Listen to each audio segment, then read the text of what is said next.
রাজ্য সরকারি কর্মী এবং পেনশনভোগীদের জন্য এবার সপ্তম বেতন কমিশনের কমিটি গঠন করে বিজ্ঞপ্তি প্রকাশ করলো রাজ্যের অর্থ দপ্তরের তরফে এই বিজ্ঞপ্তি প্রকাশ করা হয়েছে এবং যেখানে বলা হয়েছে যে বিজ্ঞপ্তি প্রকাশের 6 মাসের মধ্যে কমিশনকে চূড়ান্ত সুপারিশ জমা দেওয়ার যে লক্ষ্যমাত্রা সেই লক্ষ্যমাত্রাও স্থির করা হয়েছে এবং রাজ্যের অর্থ দপ্তরের তরফে যে নির্দেশিকা জারি করা হয়েছে সেখানে এবং কমিটিতে অবসরপ্রাপ্ত আইএএস অতনু চক্রবর্তীকে কমিশনের চেয়ারম্যান করা হয়েছে।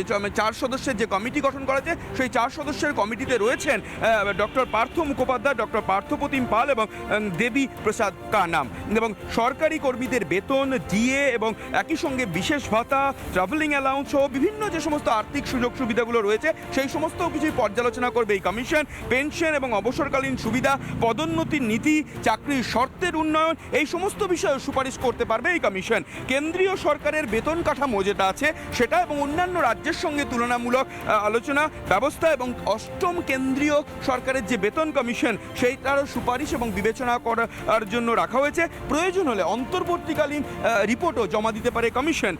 একই সঙ্গে এই যে রিপোর্ট তৈরি করা হবে সেই রিপোর্ট তৈরি করার সময় কমিটি কিন্তু অন্যান্য বিভিন্ন যারা বিশেষজ্ঞ রয়েছে সেই বিশেষজ্ঞদের মতামত তারা নিতে পারবেন এমনটাও জানাচ্ছে। বিজ্ঞপ্তি জারি করার 6 মাসের মধ্যে চূড়ান্ত সুপারিশ কিন্তু কমিশনকে জমা দিতে হবে। ভিডিও জার্নালিস্ট অমিত নাথের সঙ্গে সুখেন্দু সরকার, রিপাবলিক বাংলা, কলকাতা। নানা ধরনের কন্টেন্ট দেখার জন্য লাইক করুন, শেয়ার করুন আমাদের ফেসবুক পেজ, সাবস্ক্রাইব করুন আমাদের ইউটিউব চ্যানেল। পাশাপাশি অন্যান্য ব্রেকিং নিউজের জন্য অবশ্যই চোখ রাখুন রিপাবলিক বাংলায়।